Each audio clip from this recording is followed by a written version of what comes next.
श्रीगुरुभ्यो नमः। हरिः ओम्। ॐ पार्थाय प्रतिबोधितां भगवता नारायणेन स्वयं व्यासेन ग्रथितां पुराणमुनिना मध्ये महाभारतम् अद्वैतामृतवर्षिणीं भगवतीम् अष्टादशाध्यायिनीम् अम्ब त्वामनुसन्दधामि भगवद्गीते भवद्वेषिणीम्। नमोऽस्तु ते व्यासविशालबुद्धे पुल्लारविन्दायतपात्रनेत्र येन त्वया भारततैलपूर्णः प्रज्वालितो ज्ञानमय प्रदीपः प्रपन्नपारिजाताय स्तोत्रवेत्रैकपाणये ज्ञानमुद्राय कृष्णाय गीतामृतदुहे नमः। सर्वोपनिषदो गावः दुग्धा गोपालनन्दनः पार्थो वत्ससुधीर्भोक्ता दुग्धं गीतामृतं महत्। वसुदेवसुतं देवं कंसचाणूरमर्दनं देवकी परमानन्दं कृष्णं वन्दे जगद्गुरुं। भीष्मद्रोणतथा जयद्रथजला गान्धारनीलोत्पला शल्यग्राहवती कृपेण वहने कर्णेन वेलाकुला अश्वत्थामविकर्णघोरमकर दुर्योधनावर्तिनी सोत्तीर्णा खलु पाण्डवैरणनदी कैवर्तकः केशवः पाराशर्यवचः सरोजममलं गीतार्थगन्धोत्कटं नानाख्यानककेसरं हरिकथा सम्बोधनाबोधितं। लोके सज्जन षट्पदैरहरः मुदा भूयाद्भारत पङ्कजं कलिमल प्रध्वंसिन श्रेयसे। मूकं करोति वाचालं पङ्गुं लङ्घयते गिरिं यत्कृपातमहं वन्दे परमानन्दमाधवम्। यं ब्रह्मा वरुणेन्द्ररुद्रमरुतः स्तुन्वन्ति दिव्यैस्तवैः वेदैः साङ्गपदक्रमोपनिषदैः गायन्ति यं सामगाः। ध्यानावस्थित पश्यन्ति यं योगिनः यस्यान्तं न विदुःसुरासुरगणाः। देवाय तस्मै नमः। ॐ सहनाववतु सहनौ भुनक्तु सह वीर्यं करवावहै तेजस्विनावधीतमस्तु मा विद्विषावहै। ॐ शान्ति शान्ति शान्ति। 7मो अध्याय श्लोक 18।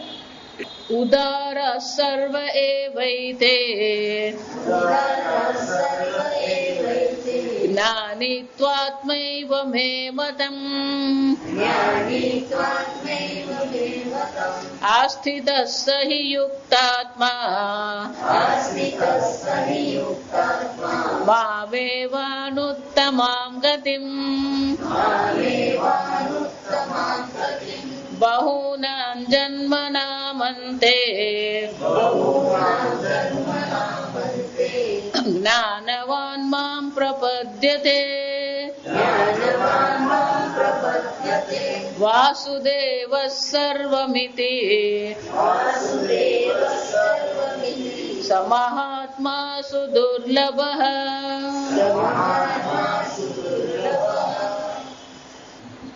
આજે દેવ દિવાળી શરૂ,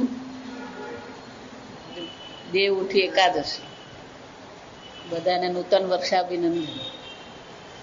ભગવાન બહુ સરસ ચર્ચા કરી. ઉદારાહ હિએવ તે સર્વ. ગઈ વખતે આપણે જોયું ઉદારાહ, ઉત્કૃષ્ટાહ, બધા કેવા છે? ઉદાર છે. ઉદાર એટલે કે ઉત્કૃષ્ટ છે. કોણ? ચતુર્વિધા ભજન્તે મામ. આગળ ભગવાન કહી ગયા 4 પ્રકારના લોકો મારું ભજન કરે છે. આર્ત, જે દુઃખી છે. અર્થાર્થી, જેને આ જગતમાં કંઈક પ્રાપ્ત કરવું છે. જિજ્ઞાસુ, જેને આત્મ તત્વ અને પરમાત્મા તત્વને સમજવું છે. અને જેને પરમાત્મા તત્વ જાણી લીધું છે એવો ભગવાનનો જ્ઞાની ભક્ત. ભગવાન કે છે આ બધામાં બધા સરસ જ છે, પણ આગળ ભગવાન પેલું કહી ગયા જ્ઞાની તું આત્મૈવ મે મતમ. આ જ્ઞાની તો મારો આત્મા છે, કારણ કે એ મને આત્મ સ્વરૂપે ઓળખે છે. એટલે આપણા મનમાં પેલો પ્રશ્ન આવે, જો આ મનુષ્ય સ્વભાવ છે, એને કહેવાય પેલું વિભાગીકરણ. કોણ આગળ, કોણ પાછળ, સ્પર્ધા, સરખામણી કરવી, સ્પર્ધા કરવી, આ મનુષ્યનો સ્વભાવ. આપણા જીવનમાં જેટલા પણ સંઘર્ષ છે ને, આ સંઘર્ષ અહીંયાથી જ શરૂ થાય. ક્યાંક તો કોઈકની સાથે આપણે પોતાની સરખામણી કરતા હોઈએ, અથવા કોઈકની સાથે આપણે સ્પર્ધા કરતા હોઈએ. પેલો આગળ નીકળી ગયો, હું 10 વર્ષથી નોકરી કરું, પેલો 8 વર્ષની નોકરી કરે, એને પ્રમોશન મળી ગયું, હું ત્યાંનો ત્યાં જ રહી ગયો. આપણો સ્વભાવ આવો છે. એટલે જેવું ભગવાન કે પેલા 4 પ્રકારના લોકો મારું ભજન કરે, એમાં જ્ઞાની મારો આત્મા છે, એટલે તરત આપણા મનમાં શું આવે? આ 8 લોકો નકામા, એવા કઈ મજા. ભગવાન શું કે છે? ઉત્કૃષ્ટા. એ બધા કેવા છે? શ્રેષ્ઠ છે, ઉત્કૃષ્ટ જ છે. ભગવાનનું નામ જે લે છે, જો ગઈ વખતે મેં કીધું અસ્તિ કશ્ચિદ અપાર શક્તિ, જે ઈશ્વરના અસ્તિત્વને સ્વીકારે છે.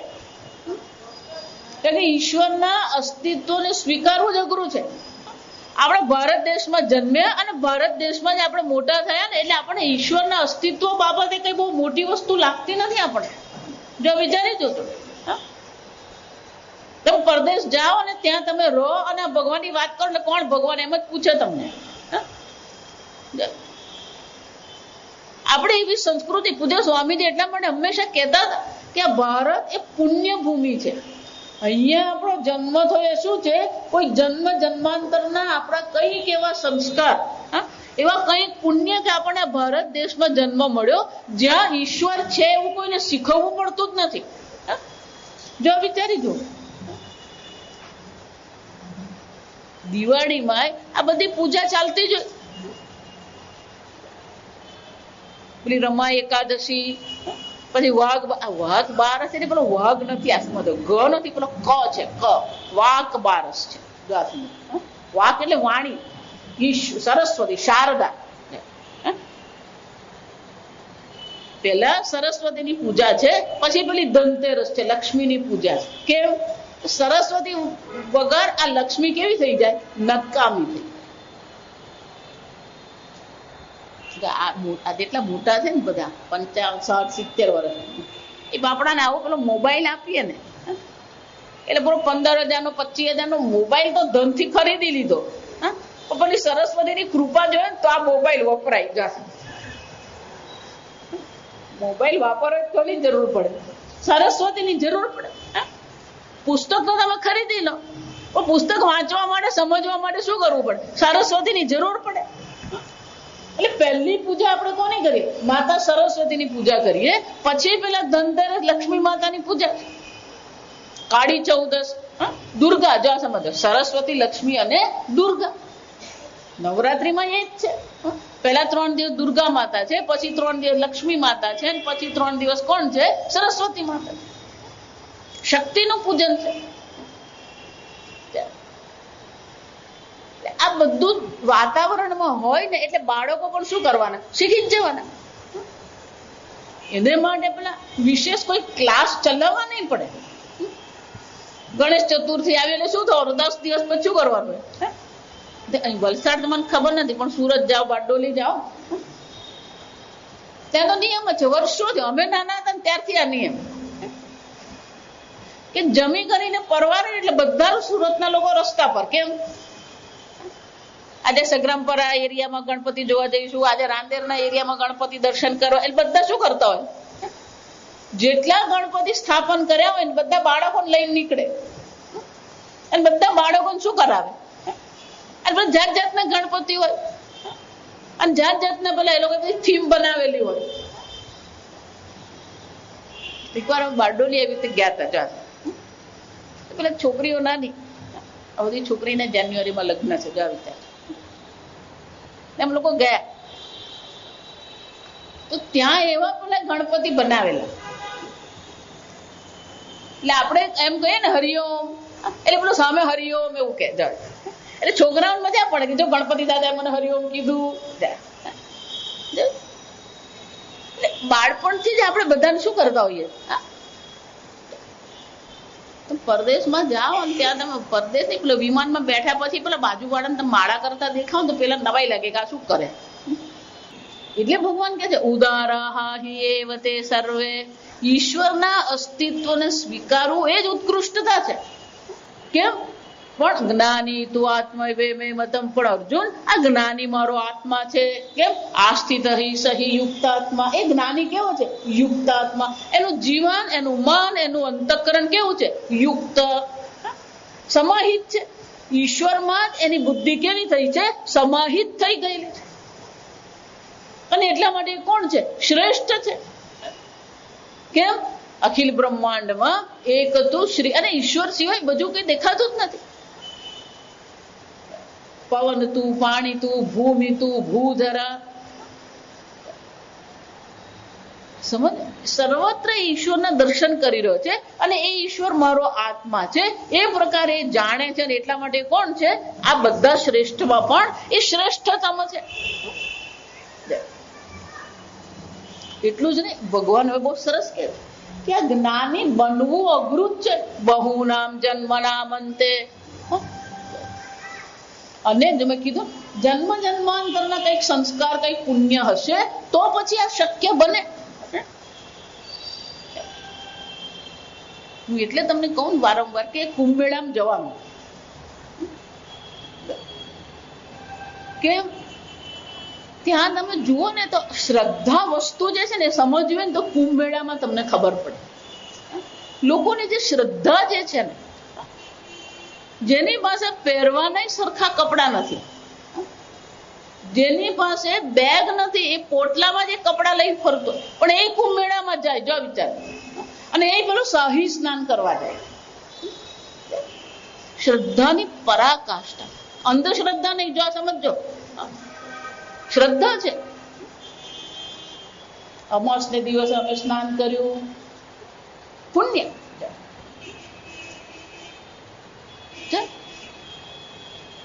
પણ આ બધા ઈશ્વરના અસ્તિત્વને સ્વીકારે. જો આ સમજો બરાબર. ઈશ્વરની પૂજા પાઠ પણ કરે છે, પણ ઈશ્વરને જાણવાની ઈચ્છા કેટલા ને? એટલે આપણી સંસ્કૃતિમાં ભૂલાતું ચાલે. અમે નાના હતા ત્યારે પેલું કયું ભજન શીખવતા? મને કહો ને પરમેશ્વર કેવો હશે, ક્યાં રહેતો હશે, શું કરતો હશે? ઈશ્વરના સ્વરૂપને સમજવાની ઈચ્છા થવી. એટલા માટે પણ અવધૂત ગીતામાં કહેવામાં આવે ઈશ્વર અનુગ્રહ દેવ પુંસામ અદ્વૈત વાસના. ઈશ્વરને આત્મા સ્વરૂપે ઓળખવું. અદ્વૈત, હું અને ઈશ્વર બે નથી, એક જ છે. પણ એ અદ્વૈતની વાસના થવી, અદ્વૈતની ઈચ્છા થવી, એ પણ શું છે? કંઈક ઈશ્વરનો એવો અનુગ્રહ હોય તો થઈ શકે. પુણ્ય તો બધા જ મેળવે. દાન કરીએ તોય પુણ્ય મળે, માળા ફેરવે તોય પુણ્ય મળે, શાહી સ્નાન કરીએ તોય પુણ્ય મળે. જો વિચાર, ભગવાનને એક લોટો દૂધ ચડાવી દીધું તોય પુણ્ય મળવાનું. પુણ્યની પ્રાપ્તિ તો બધા જ કરી રહ્યા છે. પણ પુણ્ય બે પ્રકારના હોય. જ્યાં સમજ, એક ભૌતિક પુણ્ય હોય અને બીજું આધ્યાત્મિક પુણ્ય. આગળ ચર્ચા કરી ગયા. ભૌતિક પુણ્યથી તમને સ્વર્ગલોકની પ્રાપ્તિ થાય, બ્રહ્મલોકની પ્રાપ્તિ થાય, અહીંયા ધન સંપત્તિની પ્રાપ્તિ થાય. આપણે ઘણા એવા લોકોને જોઈએ કે આપણને નવાઈ લાગે કે આની પાસે આટલા પૈસા ક્યાંથી આવે. કેટલા આવ્યા ને એવું તો કેટલા કોથળા થઈ ગયા ને તે જોવાનું. નરેન્દ્રભાઈ બધા પથારી ફેરવી કાઢી. જોવાનું એ છે કે મધ્યમ વર્ગ સૌથી ખુશ હોય તો મધ્યમ વર્ગ. કેમ? એ છે ચિંતા જ નહીં પડે. જો વિચાર છે આપણે ત્યાં 65 થી 70% મધ્યમ વર્ગ છે. આ સમજ, આ જે પણ કઈ છે એ કોને માટે છે?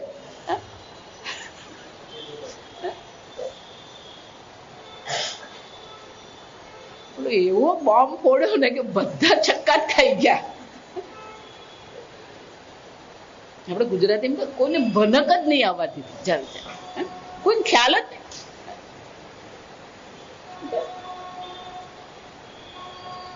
ગમે એટલું ભેગું કરો ને, એક ક્ષણમાં શું થઈ ગયું. એને એમણે જ પોતે પ્રવચનમાં કહી દીધું કે કાલથી એ તમારો 500 ને 1000 નોટ શું છે? કાગળ છે. જો આવી રીતે એ જ સરકારે જાહેરાત કરીને તમારો 1000 રૂપિયાની નોટ જે છે શું બની ગઈ? કાગળિયું બની ગઈ. જો વિચારી જુઓ, આ જગત કેવું છે, પરિવર્તનશીલ છે. ક્યારે શું થાય ખબર જ નથી. ગમે એટલું તમે ભેગું કરો. જો વિચારો, એ ભૌતિક પુણ્ય છે તમારી પાસે, પણ એ ભૌતિક પુણ્ય ક્યારે પૂરું થાય ને ખબર જ નથી આપણને. પેલું બીજું પુણ્ય છે ને, આધ્યાત્મિક પુણ્ય કહેવાય. એ આધ્યાત્મિક પુણ્ય જે છે ને એ ભેગું કરતા વાર લાગે. અને એટલા માટે ભગવાન શું કહે છે? બહુનામ જન્મનામ અંતે. આ અનેક જન્મ છે ભૌતિક પુણ્ય માટેના નથી. અનેક જન્મ એને શાના માટે તૈયાર કરેલું છે? આધ્યાત્મિક પુણ્ય એને ભેગું કરેલું. દાન કરીએ, સેવા કરીએ, વાપી કૂપ તળાગાદી પુણ્ય ભેગું કરવું હોય તો પહેલી વસ્તુ છે નિષ્કામ ભાવથી આપણે કરીએ. આધ્યાત્મિક પુણ્ય ભેગું કરવું હોય તો કેવું કરવું પડે? નિષ્કામ ભાવથી. સકામ કર્મથી તમને ભૌતિક પુણ્ય મળે, પણ નિષ્કામ ભાવથી જયારે કર્મ કરવામાં આવે, નિષ્કામ ભાવથી જયારે યજ્ઞ યાગાદિ કરવામાં આવે, નિષ્કામ ભાવથી જયારે જપ કરવામાં આવે, તો એ નિષ્કામ ભાવથી કરેલા કર્મ દ્વારા શું થાય છે? એ આધ્યાત્મિક પુણ્યનું ભાથું ઊભું થાય. પણ એક જન્મમાં નહીં થઈ શકે. એટલે ભગવાન શું કહે છે? બહુનામ જન્મનામ અંતે.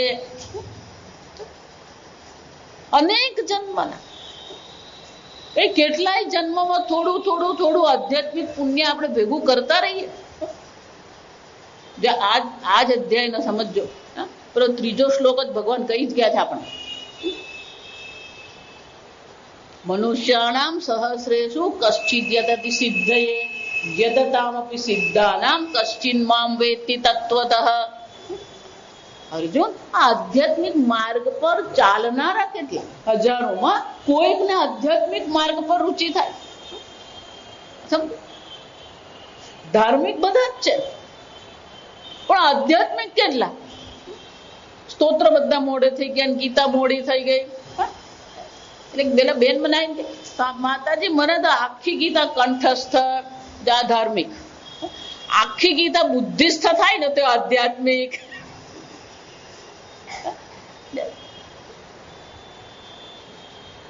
એ સમજવી પડે. કથા આપણને ગમે, ભાગવત કથા કરીએ, શિવ પુરાણ, કથા મજાની વસ્તુ છે, પણ એ ધાર્મિક છે. આ સમજો, ત્યાં અધ્યાત્મ નથી. અધ્યાત્મમાં રુચિ થવા માટે ભગવાન શું કે બહુ નામ જન્મ, એટલે શંકરાચાર્ય શું કે જ્ઞાનાર્થ સંસ્કાર. આ જ્ઞાન માટેના જે સંસ્કાર છે, શંકરાચાર્ય બહુ સરસ કરે. જ્ઞાનાર્થ સંસ્કાર અર્જન. અર્જન એટલે મેળવવું. ઉપાર્જન આપણે કે ને ધનોપાર્જન. અર્જન કરવું એટલે ભેગું કરવું. પણ એ પુણ્ય ખાના માટે જ્ઞાનાર્થ. આ તત્વ જ્ઞાન માટેના સંસ્કારને અર્જન કરવું પડે. જા સમજો બરાબર. એનો અર્થ શું થાય? ઈશ્વર ગમે એટલી કૃપા કરે, પણ જો આપણને જ્ઞાનમાં રુચિ નહીં હોય તો ભગવાન કઈ કરી શકે? સમજો. હું એટલે વારંવાર કહું કે 18 અક્ષૌહિણી સેના હતી, એમાં ભગવાનને સાંભળવા વાળો કોણ હતો? એક અર્જુન. જો આ સમજો. એટલે હું હંમેશા એવું કહું કે 18 અક્ષૌહિણી સેનામાં ભગવાનની સામે એક અર્જુન હતો. આખા વલસાડમાં મારી સામે 25 બેઠા ને એટલે હું ધન્ય.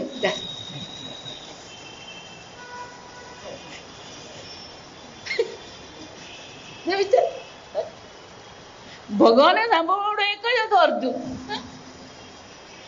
અને આવો અર્જુન તપસ્વી, ભક્ત, શરણાગત અને આવા શ્રેષ્ઠ આચાર્ય, ગીતાચાર્ય ભગવાન શ્રી કૃષ્ણ. અને તો ભગવાનને જો 18 અધ્યાય થતા હોય અર્જુનને સમજાવવા, તો પછી આપણે 18 વર્ષ તો ગણી જ લેવાના. આ સમજો.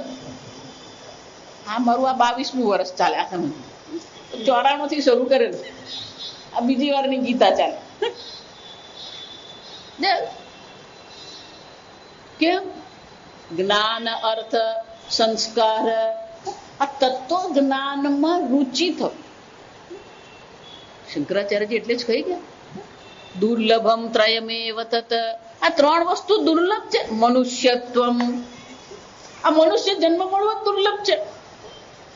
એમાં પણ શું છે? મુમુક્ષુત્વમ, એમાં મોક્ષની ઈચ્છા થવી એનાથી દુર્લભ છે. મોક્ષની ઈચ્છા થયા પછી આ જ્ઞાનથી જ મોક્ષ છે. જ્ઞાનાદેવ તુ કૈવલ્યમ. ગઈ વખતે કે પાકસ્ય વહનિવત જ્ઞાનમ વિના મોક્ષ ન સિદ્ધ્યતે. જ્ઞાન વિના મોક્ષ શક્ય જ નથી. એનો અર્થ શું થયો? મહાપુરુષ સંશ્રય. મનુષ્ય શરીર દુર્લભ છે, એનાથી પણ દુર્લભ મોક્ષની ઈચ્છા છે. એનાથી પણ દુર્લભ શું છે? આ તત્વજ્ઞાનની ચર્ચા કરનાર મહાત્મા, એનાથી પણ શું છે? દુર્લભ છે. તત્વજ્ઞાનમાં રુચિ થવી દુર્લભ છે. એટલે પૂજ્ય સ્વામીજી અમને હંમેશા કહેતા, Vedanta is not for a mass. જાતિ ટોળા માટે આ વેદાંત છે જ નહીં. એટલે અંગ્રેજી બહુ સરસ કહે છે, આપણે ગુજરાતીમાં એને પછી કહીએ ઘોડાને તળાવ સુધી લઈ જાય, પણ પાણી તો શું કરવું પડે? ઘોડાએ જાતે જ પીવું પડે. એમ ભગવાનની જે ભક્તિ છે, જો આ સમજો, અને તત્વજ્ઞાન જે છે એમાં બહુ મોટો ફરક છે. જો સમજો બરાબર. જે ભક્તિ સંપ્રદાય જેને આપણે કહીએ અને વેદાંત સંપ્રદાય જેને, એમાં બહુ મોટો ફરક છે. શાસ્ત્ર એના માટે 2 દ્રષ્ટાંત આપે. અને એક માર્જર ન્યાય કહેવાય, બીજો મરકટ ન્યાય કહેવાય. માર્જર ન્યાય, માર્જર એટલે બિલાડી, માર્જર ન્યાય અને મરકટ ન્યાય. આ ભક્તિ સંપ્રદાય જે છે એ બધા માર્જર ન્યાય કહેવાય. કેમ કે બિલાડીને જયારે પેલું બચ્ચું થાય ને, જયારે એને બિલાડીના બચ્ચા હોય ને, 5-10 બિલાડીના બચ્ચા હોય, પેલું બચ્ચું આંખ ખોલતું નહીં હોય, બિલાડી શું કરે? આપણે કહીએ 7 ઘર બદલે. પેલું બચ્ચું ચાલી નહીં શકે તો બિલાડી શું કરે? પેલું એને ડોકથી ઉંચકી અને એક જગ્યાએથી બીજી જગ્યા સુરક્ષા માટે છે. જગ્યા કેમ બદલ્યા કરે? કારણ કે પેલું કૂતરું જોઈ ગયું હોય એટલે પેલું જગ્યા બદલી નાખે, એટલે પેલો કૂતરાને ખબર નહીં પડે કે આ ક્યાં ગયું. સુરક્ષા છે. આ સમજ. એટલે બચ્ચું જે છે એ સંપૂર્ણપણે કોને આધારિત છે? પેલી માતાને આધારિત છે. એને પોતાનો કોઈ પ્રયત્ન નથી. આ સમજો, એનો પોતાનો કોઈ પ્રયત્ન નથી. પેલો મરકટ ન્યાય જે છે એમાં શું થાય? પેલું વાંદરાનું બચ્ચું હોય, તો પેલી વાંદરી જે છે શું કરે? એક વૃક્ષ પરથી બીજા વૃક્ષ પર કૂદે ત્યાં પેલું બચ્ચું પકડી રાખે ને?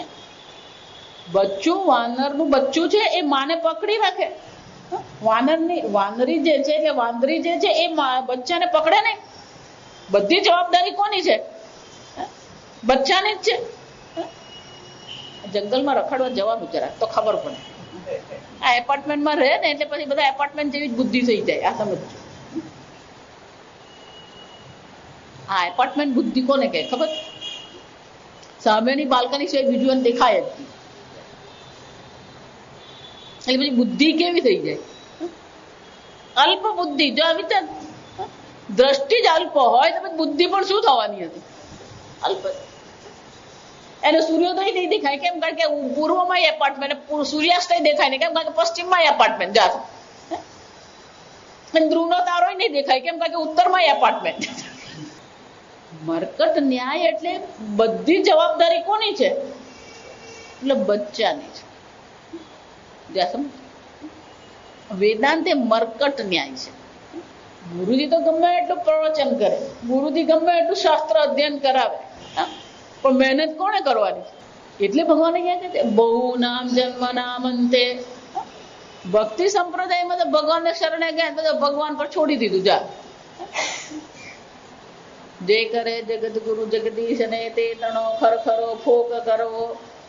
ભગવાનને આશ્રિત થઈ ગયા, વાત પતી ગઈ. મોટો ફરક છે. એક માર્જર ન્યાય કહેવાય, બીજો કયો કહેવાય? મરકટ ન્યાય. મહેનત શિષ્યએ કરવાની છે. એટલે જયારે આપણે શાસ્ત્ર અધ્યયન કરીએ, શાસ્ત્ર અધ્યયન કરીએ એટલે કે તત્વજ્ઞાનમાં આપણને રુચિ થઈ ગઈ. તત્વજ્ઞાનમાં રુચિ થઈ, શાસ્ત્ર શ્રવણ શરૂ કર્યું અને તત્વજ્ઞાન થાય એટલે કે તત્વમાં આપણી નિષ્ઠા થાય. ગીતામાં જેને સ્થિત પ્રજ્ઞ કહીએ આપણે. સમજો. તો એને 4 વિભાગ કરવામાં. આપણે સંસ્કૃત ભાષામાં એને પાદ કહેવાય. આપણા જે સંસ્કૃતના શ્લોક છે ગીતાના, એ ગીતાને પણ જો આપણે જે કરીએ છીએ શું છે? 4 પાદ છે. તો કે ધારો કે આ તત્વજ્ઞાનના 4 પાદ ગણીએ આપણે. તત્વજ્ઞાનના 4 પાદ જો આપણે ગણીએ, પાદમ એકમ તુ આચાર્યેણ. તત્વજ્ઞાનનો ખાલી 4થો ભાગ કયો છે? આ આચાર્ય પાસે આપણને મળે. પાદમ એકમ તુ આચાર્યેણ પાદમ તુ સહ બ્રહ્મચારીભ્ય. શ્રવણ તો કર્યું, પણ સહબ્રહ્મચારી એટલે કે આપણા જે બીજા સત્સંગીઓ છે એની સાથે બેસીને પછી આપણે શું કરીએ? ચિંતન કરીએ. ભાગવતમાં એટલા માટે જ કીધું અદ્રણમ હતમ શ્રુતમ. જે શ્રવણ કર્યું છે એને જો તમે દ્રઢ નહીં બનાવ્યું તે બધું શું થઈ જવાનું? ઉડી જ જવાનું. અને એટલા માટે શું કરવું પડે? સબ્રહ્મચારી એટલે કે પોતાના જે સહઅધ્યાયી હોય એની સાથે બેસીને આપણે એ ચર્ચા કરીએ, અથવા ફરીથી એ શાસ્ત્ર શ્રવણ કરીએ, ફરીથી એ વાંચન કરીએ. એટલે જે શ્રવણ કર્યું છે એને દ્રઢ કરવાની જવાબદારી કોની છે? એ શિષ્યની પોતાની છે. એટલું જ નહીં, પાદમ તુ બુદ્ધિ સ્વબુદ્ધયા. જે શ્રવણ કર્યું છે એને બુદ્ધિમાં યોગ્ય રીતે આપણે સમજીએ. સમજદારી શું કરવી પડે? એ કેળવવી પડે.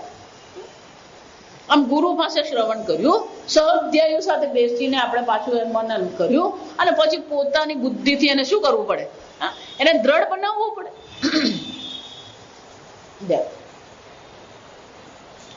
શાસ્ત્ર બહુ સરસ છે. બધામાં ન્યાય. ન્યાય એટલે લોજિક કહેવાય, દ્રષ્ટાંત કહેવાય. જેમ પેલો માર્જર ન્યાય ને મરકટ ન્યાય છે ને, એમાં શાસ્ત્ર શ્રવણ કરીએ ને એના માટે બહુ સરસ છે.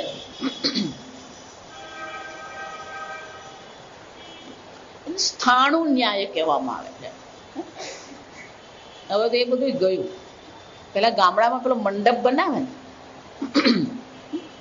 તો મંડપ બનાવવા માટે પેલો લાકડા શું કરવાનો હોય? મંડપના લાકડાનો થાંભલો હોય ને, એને જમીનમાં કરવાનો. ત્યારે શું કરે એ લોકો? પહેલા ખાડો ખોદે, પછી એમાં પેલો થાંભલો મૂકે, પછી માટી પૂરે. માટીપુર એટલે કામ થઈ નહીં જાય, પછી એને શું કરતા હોય, એને હલાવે, હલાવે, વળી પાછું માટીપુર, વળી પાછું એને હલાવે, એને સ્થાનો ન્યાય કરે. એમ આપણે પણ શ્રવણ તો કર્યું, મનન તો કર્યું, પણ એને હલાવીને શું કરવાનું હોય, પેલું પાકું કરવાનું. એટલે શું કે છે, પાદમ તુ સ્વબુદ્ધયા, પોતાની બુદ્ધિમાં આ જ્ઞાનને આપણે શું કરવાનું હોય, પાકું કરવાનું છે.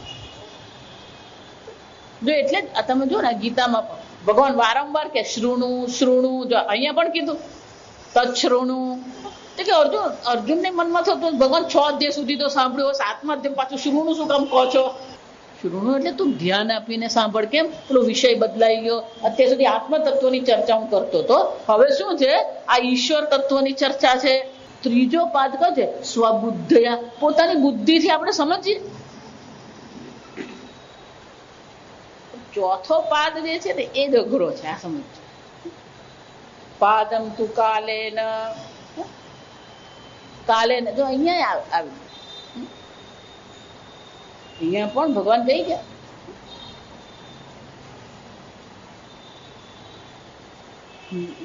નહીં જ્ઞાનેન સદૃશમ પવિત્રમ હિ વિદ્યતે. ભગવાન કે છે આ જ્ઞાન જેવું પાવન કરનાર બીજું કઈ છે જ નહીં. પણ એ મેળવવા માટે પણ શું કરવું પડે? અનેક જન્મના જયારે આપણને પુણ્ય હોય, અનેક જન્મના સંસ્કાર હોય, તો પછી આપણે શું કરી શકીએ, એમાં નિષ્ઠા મેળવી શકીએ. બહુ જરૂરી. વેદાંત એક જન્મની ચર્ચા નથી કરતું. આ મનુષ્ય જન્મની ચર્ચા વેદાંત નથી. આ સમજો, જન્મ જન્મના તમારા કોઈક સંસ્કાર હોય, જન્મ જન્મના કંઈક તમારા પુણ્ય હોય, જન્મ જન્મનો ભગવાનનો અનુગ્રહ હોય, તો જ પછી આ તત્વજ્ઞાનમાં રુચિ થાય આપણને. અને તત્વજ્ઞાનમાં રુચિ થયા પછી પણ પ્રયત્ન તો કોણે કરવાનો છે? જો સમજા, મરકટ ન્યાય સમજવા. એટલે કહું કે આપણને એ તત્વજ્ઞાન મેળવવામાં કેટલો ઉત્સાહ છે, આપણને મોક્ષ પ્રાપ્તિ માટેની કેટલી ઉતાવળ છે. તત્પર કહી ગયા ને ભગવાન, શ્રદ્ધાવાન લભતે. જેને શ્રદ્ધા છે એને જ્ઞાન થઈ શકે, પણ શ્રદ્ધાની સાથે શું હોવું જોઈએ? તત્પર. એ તત્પરતા આપણામાં આવવી જોઈએ. પણ આપણને હજી શું છે, દીકરીને ઘેર જવા દે, તાજી માજી થવા દે. હજી આપણને જગતની વસ્તુઓ શું કરતી હોય, આકર્ષિત કરી જાય છે. હજી જગતની ઘણી બધી વસ્તુઓ આપણને શું લાગે, મહત્વની લાગે છે આ સમય. સમજે? અને એટલે ભગવાન કે છે બહુનામ જન્મનામ અંતે. છઠ્ઠા અધ્યાયમાં આપણે જોઈએ અનેક જન્મ સંશુદ્ધિ તતો યાતિ પરામ ગતિમ. અનેક જન્મથી જયારે પ્રયત્ન કરતો હોય ત્યારે અનેક જન્મના પ્રયત્નો દ્વારા સંશુદ્ધિ, જયારે એનું અંતઃકરણ શુદ્ધ થઈ જાય છે ત્યારે જ એના તત્વજ્ઞાન થઈ શકે. એનો અર્થ શું થાય? ઈશ્વર અને આત્મા જો એક જ છે તો ઈશ્વર દેશતઃ દૂર નથી, કાળતઃ દૂર નથી, વસ્તુતઃ પણ શું છે? દૂર છે જ નહીં. જો વિચાર, ઈશ્વર જો સર્વ હોય તો અહીંયા અને અત્યારે શું હોવું જોઈએ? છે જ ઈશ્વર. જો વિચાર, હું હંમેશા એટલા માટે આપણે બોલીએ ખરા, પણ એ બોલ્યા હોય ને એના પ્રમાણેની સમજદારી આપણા મનમાં આવતી નથી. ભારત દેશમાં ગામડામાં જઈને પૂછે તો કે કણકણમાં ઈશ્વર છે. આ સામાન્ય વાક્ય. જો વિચાર, આપણા દાદા દાદી બોલતા કણકણમાં ઈશ્વર છે. કણકણમાં ઈશ્વર કે ખરા, અને પછી સામે પડેલો પથ્થર એને લાત મારે. જો આ સમજ, કણકણમાં ઈશ્વર છે તો પથ્થર નહીં તું લાત મારે, એ પણ કોણ છે? જો સમજો. એટલે જ કહું, આપણી બુદ્ધિમાં એ પ્રકારની સાવધાનતા, સજાગતા આવવી જોઈએ. આપણા કર્મમાં, આપણી વાણીમાં, આપણી ભાવનાઓમાં, આપણા વિચારમાં, આપણા વિવેકમાં શું હોવો જોઈએ? એ પ્રકારનો ભાવ પ્રગટ થવો જોઈએ. બોલવું એક વસ્તુ છે, પણ એ પ્રકારની ભાવના આપણે કેળવી શકતા નથી. ઈશ્વર સર્વ છે, પણ એ સમજવા માટે શાની જરૂર પડે? અનેક જન્મ સંશુદ્ધિ તતો યાતિ પરામ ગતિમ. અનેક જન્મ માટે એટલે ભગવાન તો બહુ સરસ કહે, બહુનામ જન્મનામ અંતે જ્ઞાનવાન મામ પ્રપદ્યતે. અહીંયા જ્ઞાનવાન એમ જયારે કહેવામાં આવે ને એટલે તત્વજ્ઞાની નહીં, આ સમજો. ગીતાના દરેક શ્લોકનો જે અર્થ જે છે એ અર્થ જે છે એ આગળ પાછળના શ્લોકને અનુરૂપ, એને કોન્ટેક્સ્ટ કહેવાય, સંદર્ભ કહેવામાં આવે. અહીંયા જયારે ભગવાન એમ કે છે અનેક જન્મ પછી જ્ઞાનવાન મને મારે શરણે આવે છે, જો સમજ આ વાક્ય દૂર. જો અહીંયા તત્વજ્ઞાનીની ભગવાન ચર્ચા કરતા હોય તો તત્વજ્ઞાનીને તો આ જન્મમાં જ્ઞાન થયા પછી એ પુનર્જન્મ ન વિદ્યતે ત્યક્ત્વા દેહમ પુનર્જન્મ ન વિદ્યતે. ભગવાન શું કહી ગયા? એકવાર આ જ્ઞાન થઈ ગયું, ઈશ્વરને ઓળખી લીધો, પછી એને શું છે? એનો જન્મ જ નથી. જો જ્ઞાનીનો જન્મ જ નથી તો બહુ નામ જન્મ નામ અંતે કહી શકીએ આપણે જ્ઞાની માટે? એનો અર્થ શું થાય? અહીંયા જયારે જ્ઞાનવાન એમ જયારે કહેવામાં આવે તો જ્ઞાનવાન નો અર્થ શું થાય? જેને શાસ્ત્ર જ્ઞાન છે, શાબ્દિક જ્ઞાન. જો આગળ હું કહી ગયા કે શબ્દથી તો ખબર છે ઈશ્વર સર્વ છે, શાબ્દિક જ્ઞાન એને થઈ ગયું છે, પણ અર્થનું સ્ફુરણ એને વેદાંતમાં શું કહેવાય? એ અર્થનું સ્ફુરણ થવું. ગલગોટો એમ કહું એટલે તરત તમારા મનમાં શું આવે? ગલગોટો આવી જ જાય, એને અર્થ સ્ફુરણ કહેવામાં આવે. પદ પદાર્થ, પદ એટલે ગલગોટો શબ્દ, અને એનો જે અર્થ છે એ શું છે? પેલો ગલગોટો પુષ્પ. વાગર્થો વિવ સંપૃક્ત વાગર્થો પ્રતિપત્તયે જગત પિતરો વંદે પાર્વતી પરમેશ્વરો. કાળીદાસ પણ શું કે છે? જેમ શબ્દ અને શબ્દનો અર્થ કેવા છે? એક જ છે, બે નથી. ગલગોટો એમ કહું અને પછી ગલગોટો પુષ્પ જે કહેવામાં આવે, બે છે. ગલગોટો સાંભળીએ એટલે તત્કાળ શું થાય છે? પેલો ગલગોટો પુષ્પનું સ્ફુરણ મનમાં થાય જ. વાગ અર્થો પ્રતિપત્તયે, વાગ અર્થ એ વાણી, એ શબ્દનો અર્થ જે છે એનું જ્ઞાન. પ્રતિપત્તિ એટલે જ્ઞાન. એનું જ્ઞાન કેવું છે? તત્કાળ છે. મોબાઈલ એમ કહું પચ્યું છે, માથું ખજવાડવું નહીં પડે. કાળીદાસ શું કહે છે?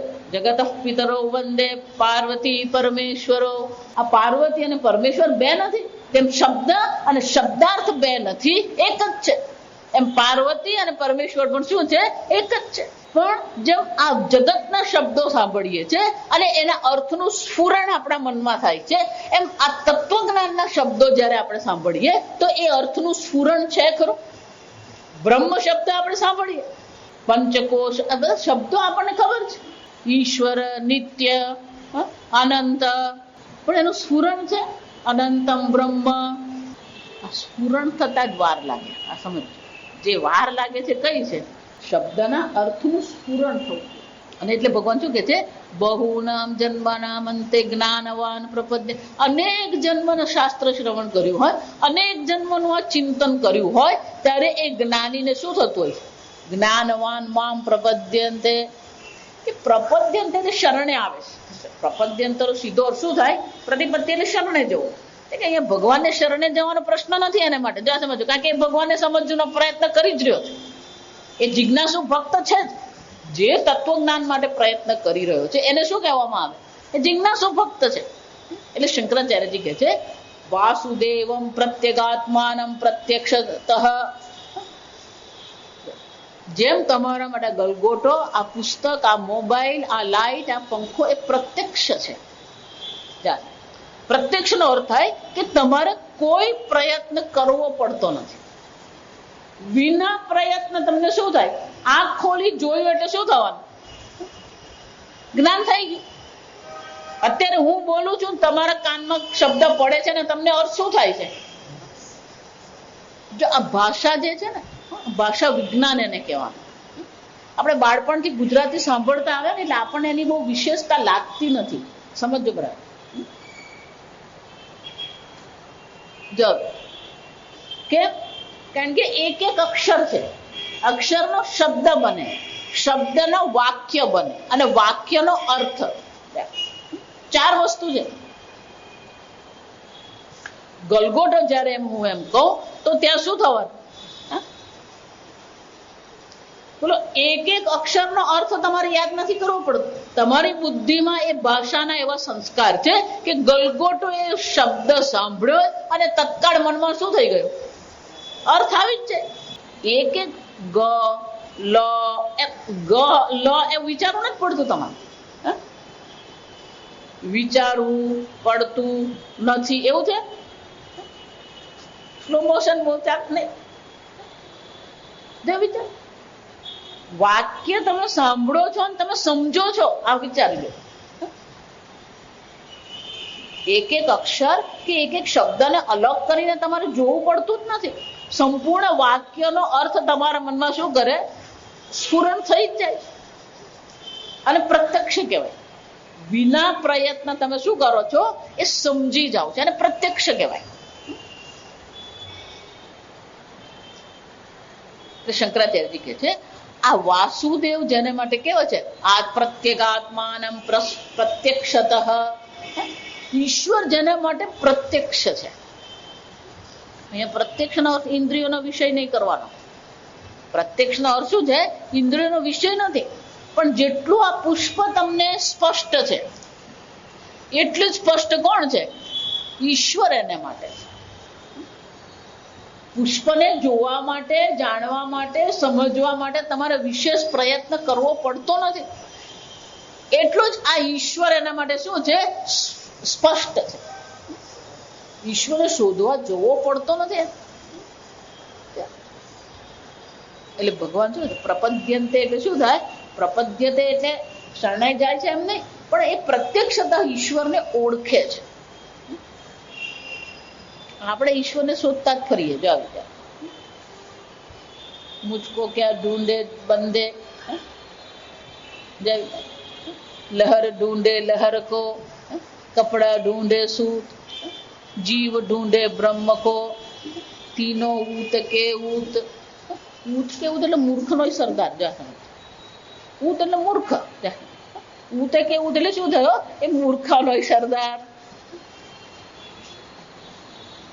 મૂર્ખાનો સરદારે સમજવા જેવી વસ્તુ. મૂર્ખ ચાલતો હોય ને એની આગળ ચાલો કે પાછળ ચાલો. જો આ તમે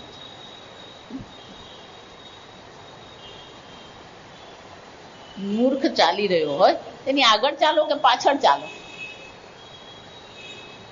આગળ ચાલો ને તો તમે મૂર્ખના કોણ થઈ ગયા? સરદાર થઈ ગયા.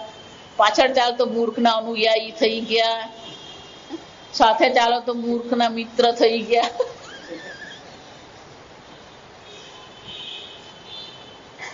મૂર્ખની આગળ નહીં ચલાય, પાછળ નહીં ચલાય, સાથે નહીં ચલાય, રસ્તો બદલી નાખવાનો. શું હોય? વેદાંતમાં એવું જ છે. જે શાસ્ત્ર વિરુદ્ધ, ઈશ્વર વિરુદ્ધ, આ બધાથી જે કરતો હોય ને એની સાથે ક્યારેય માથાકૂટ કરવાની છે. દુસ્તર્કા સુવિરમ્યદામ સાધન પંચકમાં જોઈ ગયા. દુસ્તર્ક શાસ્ત્ર વિરુદ્ધ જે તર્ક છે, ઈશ્વર વિરુદ્ધ જે તર્ક જે છે, એવા તર્ક કરનારા હોય ને એને તેને ક્યારેય માથાકૂટ કરવાની નથી. એને એમ જ કહેવાનું કે તું જ શ્રેષ્ઠ, તું જે કે ને બરાબર છે એને એમ જ કહેવાનું. કે એની બુદ્ધિ તો પકડેલી જ છે. આપણે એની સાથે ચર્ચા કરીને આપણી બુદ્ધિને શું કરવાના? આપણે બગાડવાના જ છે.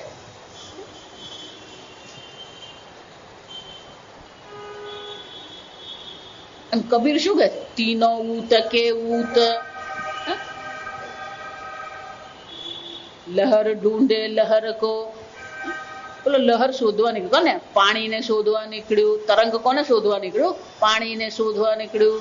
કપડા ઢૂંઢે સૂત, આ કપડું શોધવા નીકળ્યું. શું? સૂત, તાંતણો. એ જ રીતે શું છે? જીવ ઢૂંઢે બ્રહ્મ કો, પેલો બ્રહ્મને શોધવા નીકળ્યો. બ્રહ્મ શોધવાની વસ્તુ. ઘૂંઘટ કા પટ ખોલ તો હે પિયા મિલેંગે. ઈશ્વર અને તમારી વચ્ચે કેટલું અંતર? અંતર છે. આપણે જોઈ ગયા મુંડકમાં દૂરસ્થ તદંતિકે છે, દૂરસ્થ દૂર છે. આ બ્રહ્મા પરમાત્મા કેવો છે? બહુ દૂર છે. કોને માટે? અજ્ઞાની માટે. અંતિકે છે કોને માટે? જ્ઞાની માટે. જે ઈશ્વરને જાણતો નથી એના માટે ઈશ્વર કેવો છે? દૂર છે. જેને ઈશ્વરને પ્રત્યેગાત્મતઃ, શંકરાચાર્ય શું કે છે? આત્મ સ્વરૂપે જેને ઈશ્વરને ઓળખી લીધો એના માટે ઈશ્વર કેવો છે? પ્રત્યક્ષતઃ પ્રપદ્યતે. કેમ? વાસુદેવ સર્વમિતિ. કારણ કે વાસુદેવ શું છે? સર્વ છે. જો આનો વિરોધાભાસ છે. વાસુદેવ સર્વ છે તેનો અર્થ શું થયો? સર્વ ઈશ્વર છે, સુલભ છે. પણ વાસુદેવ સર્વ છે એ જાણવા વાળો મહાત્મા કેવો છે? દુર્લભ નહીં, સુદુર્લભ. વાસુદેવ સર્વમિતિ સુદુર્લભ. ઈશ્વર તો સર્વ છે, સર્વત્ર ઉપલબ્ધ છે. પણ ઈશ્વરને જાણવા વાળો છે એ ભગવાન શું કે છે? સુદુર્લભ. દુર્લભ જ નહીં, કેવો છે? સુષ્ટુ દુર્લભ. જો આનો અર્થ શું થયો? એક દેશમાં, એક કાળમાં, એક રૂપમાં ઈશ્વરને ઓળખવા વાળા બધા જ છે. વિચારી જો, અમારે તો એક જ ભગવાન ઈશ્વર, કૃષ્ણ ભગવાન, મેં આગળ કીધું ને. પણ વૃંદાવનમાં જાઓ ને, વૃંદાવનની જે કૃષ્ણ ભક્તિ છે જુદી ભક્તિ છે. વૃંદાવનની ભક્તિ એટલે ભગવાન 11 વર્ષના જ છે, બસ. એનાથી મોટા થયા જ નથી ભગવાન. અને એ શું કરી રહ્યા છે? નિત્ય રાસ લીલા કરે ભગવાન.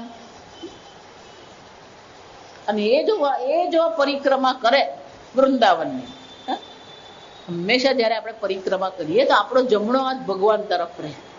પ્રદક્ષિણા કરીએ ત્યારે શું થાય? જમણો હાથ આપણો ભગવાન તરફ.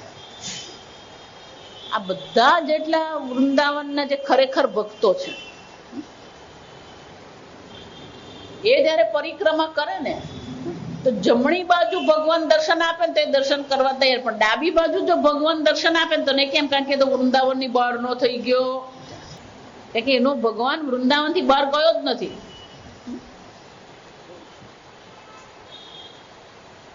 દરેકના પોતાના ભગવાન છે, આ સમજજો.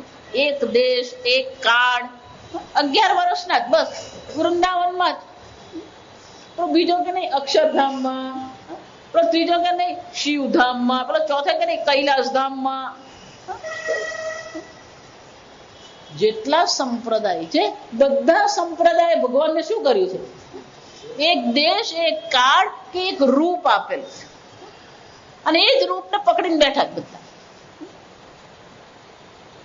એનો અર્થ એ જે ભગવાનને ઓળખે છે કેવા છે? વાસુદેવ સર્વમિતિ. એ ભગવાનને ઓળખતા નથી. વાસુદેવ સર્વ છે એ પરમાત્માને ઓળખતા જ નથી. વિચારી. એટલે મેં આગળ કહ્યું કે શ્રદ્ધા તો બધાને જ છે, ભગવાનના અસ્તિત્વને બધા જ ઓળખે છે. પણ વાસુદેવ સર્વમિતિ સમહાત્મા સુદુર્લભ. ભગવાન શું કહે છે? સર્વ વાસુદેવ છે એ ઓળખનાર ભગવાન કેવા છે? અરે એ મહાત્મા કેવા છે? સુદુર્લભ. સર્વ ઈશ્વર છે. સર્વ ઈશ્વર છે એમ કે બગદાદી ઈશ્વર જ કહેવાય. આ સમજવું. બગદાદી કોણ છે? ઈશ્વર. હિલેરી કોણ છે? ઈશ્વર. ડોનાલ્ડ ટ્રમ્પ કોણ છે? ઈશ્વર. રાહુલ ગાંધી કોણ છે? ઈશ્વર. પપ્પુ શું કહેવાય? પપ્પુ. સર્વ ઈશ્વર. વાસુદેવ સર્વમિતિ. આ વાસુદેવ સર્વ છે એવું ઓળખનાર મહાત્મા છે ભગવાન. શું કે છે? સુદુર્લભ. આ વાસુદેવ શબ્દ કોને કહેવામાં આવે એ આવતીકાલે આપણે સમજીએ.